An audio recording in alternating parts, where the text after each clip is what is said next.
When does a trap turn into a face-off? The Guardians of the Galaxy are back for Volume 3, and they're doing a little good, a little bad, and a lot of both in what is a farewell film, at least saying goodbye to the versions of the Guardians we've known so far. Pete, I'm done running. But there's a new team, and we're gonna examine who's on it and what happens to the other Guardians characters at the end of this new adventure. I want you all to know that I'm grateful to fight beside my friends.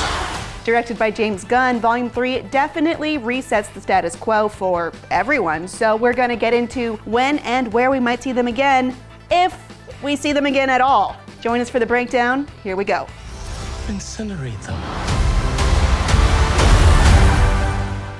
Okay, you know how this works. No way to break down the entire movie without spoiling absolutely everything that happens in it. So if you're not ready for that, make your way to your nearest jump point and zap yourself to another part of the universe while we get into this. And we'll kill anyone who gets in our way. No, not kill anyone. Kill a few people. Kill no people. Kill one guy, one stupid guy who no one loves. Now you're just making it sad. Yes, it's the end of this team. This team is definitely not, will never be seen again. So that's the end of this part of the story, but that doesn't mean there aren't other individual stories that could continue from the characters. Okay, so if you got past the spoiler warning wanting to know who dies... Are you ready for one last ride? It's nobody! Nobody dies in this movie. Not StarLord, not Gamora, not Drax, none of them. We're about to die, and this is what we're discussing? That said, each character has a new status quo, and some we very likely will never see on screen again. How does that work? Well, let's get into each character. I'm gonna tell you something. I'm StarLord. StarLord will return. Let's start at the end. The post-credit scene shows Peter Quill back on Earth sharing a very quiet, very normal human being kind of moment with his grandfather, played by Greg Lee Henry. At the start of the movie, we find Peter Quill heartbroken. He's sad, he's despondent, he's drinking too much, and he's not able to be fully present to the needs of the Guardians of the Galaxy, which is one of the reasons they are vulnerable to attack. But then she came back. Came back a total dick. Oh, please. In the ending of the pre-credit scene, which of course is just the actual movie, Quill decides he's gonna walk away from the Guardians and the spacefaring scoundrel lifestyle for a while and try to figure out who he even is. So he goes back home, and yes, his grandpa is still alive. So it looks like they're just picking up where they left off, you know, before Peter got abducted by actual aliens. The scene is really sweet and normal, and that's the point. Maybe StarLord shouldn't be the guy fighting grand battles versus the forces of evil. Like that one time he messed up a plan to take out Thanos before the snap.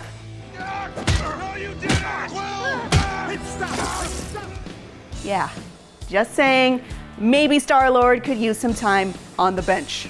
I'm tired of this, Grandpa. That's too damn bad! That said, StarLord will return, according to this movie. When will he return? We'll get into that in a minute. First, let's run down the other characters. He didn't want to make things perfect. The Guardians of the Galaxy still exist, but they're led by none other than everybody's favorite trash panda, Rocket Raccoon. Volume 3 is very much a Rocket origin story. You get all the tragic details and flashbacks as he's near death and his life is flashing before his eyes. But by the end of the movie, you really understand his need to be a hero.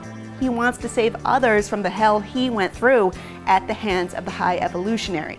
Rocket has one of the most touching, heroic scenes in the film as he makes sure to save all the animals on the High Evolutionary ship before it explodes. Anyway, in the movie's mid-credits scene, the new Guardians roster is revealed. Rocket is the new leader, and of course Groot is there, but he's continued to grow and he's huge now. Kind of a Mega Groot situation going on. I am Groot! Adam Warlock is a Guardian, so is Kraglin, Cosmo, and Phyla, one of the children the old Guardians just liberated from the hands of the High Evolutionary. Touch. Gamora! This is not the same Gamora that we knew, not the same one that Thanos murdered on Vormir in Infinity War. This Gamora spends most of the movie reminding us that she's not the same one. When we open the film, she's a Ravager, and she gets involved with the Guardians' attempt to save a dying Rocket because the Ravagers also want to help save a dying Rocket.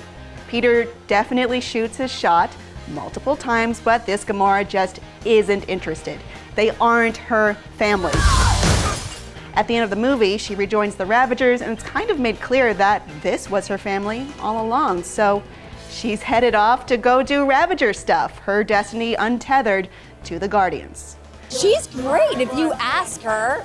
Gamora feels good. She's a bit confused as to why these misfits keep looking at her as if they know her. And even though she has no experience to base, how familiar they feel so familiar to her. And that is a very complex state to be in. He left out some important information, but that is the gist of it. Nebula and Drax remain on Nowhere, where they will raise the children the Guardians rescued from the High Evolutionary ship. This really falls in line with what the MCU is doing with a lot of its characters who have been around a little while, making them parents. Who turned them from sad God into dad God. Breakfast is bon appetit. Nebula gets to be a surrogate mother to the kiddos. Here's hoping she doesn't pass any of her trauma down to them.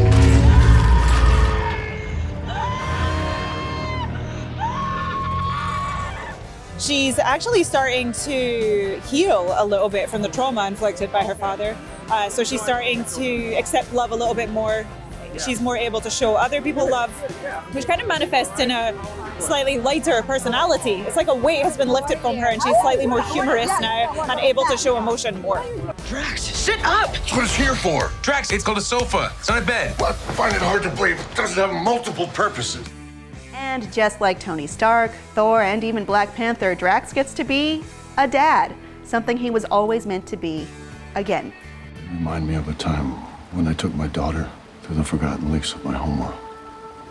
Mantis kind of helps Peter realize that instead of constantly hopping from emotional lily pad to emotional lily pad, he needs to learn how to swim on his own. She also makes that realization about herself over the course of the movie, and in the end, she literally walks off into the unknown all on her own. Well, that's not true. She's not alone. She's made friends with 3 of the huge obelisk monsters from Volume 2, and when she slinks away, all 3 are going along with her. What is he doing? The High Evolutionary is definitely introduced in this movie as a god-level being. He's created and destroyed worlds and done some pretty heinous things just in the experiments on Rocket, but at the end, he's assumed dead, destroyed along with his ship. Also, real quick, to answer the very first line of the video, when does a trap become a face-off? When your literal face gets ripped off. That's what happens to the High Evolutionary. Despite his being pretty overpowered, it doesn't look like we'll be seeing him again. You don't have one of those, do you? But what about the other Guardians characters? None of them die in the movie, so when will we see them appear in MCU projects again? Well, stick with us, gotta take a real quick break, but when we come back, we'll break that down. Be right back.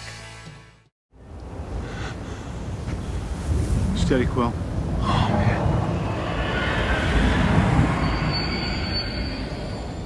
So, will Peter, Gamora, Nebula, and Drax be seen again? Yes, no, maybe, and probably not, respectively. StarLord will return, we already know that. We also know that Marvel Studios has 2 Avengers movies on the horizon. Avengers Kang Dynasty, which is currently still scheduled for May 2025, and Avengers Secret War set for May 2026. If either/both of these movies stay on schedule, that's likely when we'll see StarLord again. What better way to force StarLord back into the action than an existential Avengers-level threat? Let's just hope he doesn't totally screw it up like he did last time. Oh, maybe we should split up. So many people to save. I mean, look at all of these distress calls. And even though Gamora survived this outing, she also spends the whole movie emotionally distancing herself from all the Guardians. And probably for the best, because actress Zoe Saldana seems to be doing the same thing. She's told the press she's done with the character, so seeing Gamora again might require a Marvel Studios recast, which Just Ask Rhodey is the kind of thing that can happen in the MCU. Next time, baby. But if Marvel doesn't recast the character, Gamora might just be too busy doing Ravager stuff to be seen again. It is a huge universe, despite the fact that these same random aliens always happen to run into each other all the time. Drax is going to spend his time being a dad in the MCU, and in the real world, Dave Bautista has said repeatedly that his time as Drax is done. So maybe Drax could be a rare occasion of one of these characters actually having a happy ending?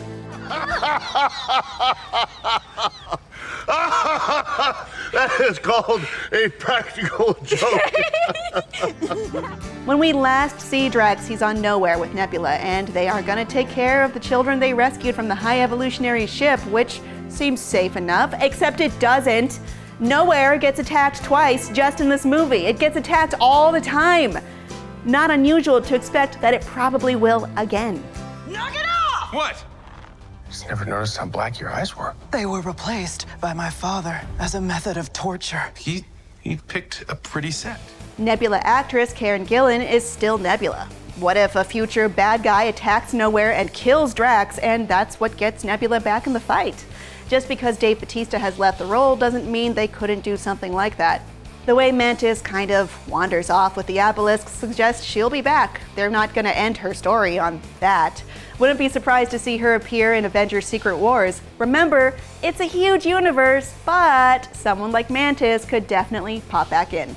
Seems like Rocket and Groot's careers as superheroes are really starting to get going, and both could easily come back for another Guardians volume. So much of Volume 3 really shined when it focused on Rocket. He could totally carry it. Add Will Poulter's Adam Warlock and add a new director, that could be a lot of fun, even if it's just wild speculation. Odds are whatever brings StarLord back into the game could easily involve his best friend Rocket and his best friend Groot. Rocket and Groot were great in Infinity War and Endgame. They are very likely going to be on deck for Kang's Dynasty and/or Secret Wars, along with the rest of their new Guardians team. The other possibility is any/all of these characters could be killed by the next big MCU threat. They've come full circle, so what better way to use them than to use their deaths to rip our hearts out? Remember when Thanos killed Loki? Oh, I do. Of course, we know now that a whole bunch of alternate Lokis are all still existing. Will someone please explain to me what the hell is going on? But before all of that, when you first saw Thanos kill Loki right after kicking Hulk's ass, it immediately set the tone for what specific brand of MF Thanos was. Just saying, if they try to do something similar with Kang or the next big bad, if it's not Kang, any of these Guardians characters could very well be sacrificed to set the tone. Anyway, also of note, the Stakar Ravager clan, the group of Ravagers Gamora views as her real family, we first set up in Guardians of the Galaxy Volume 2. You got Sylvester Stallone as Stakar Ogord, Martin X played by Michael Rosenbaum, Michelle Yeoh also appears in Volume 2 as Aletta Ogord, wife of Stakar Ogord, but she does not appear in Volume 3, her latest MCU appearance still being Shang-Chi's aunt Ying-Nan. They're all still out there in the Marvel cosmos somewhere. Odds are we may see some of them again next time Rocket's Guardians appear for a new adventure. But what did you think of Volume 3? Was this a proper send-off to the Guardians characters? And when and where will we see StarLord again? Let us know down in the comments. Anyway, thanks for watching this episode of Canon Fodder. I'm Kim Horcher, and for more Guardians, here's how Volume 3 became James Gunn's final MCU film. So check that out. And don't forget to follow and subscribe to IGN wherever you like to watch.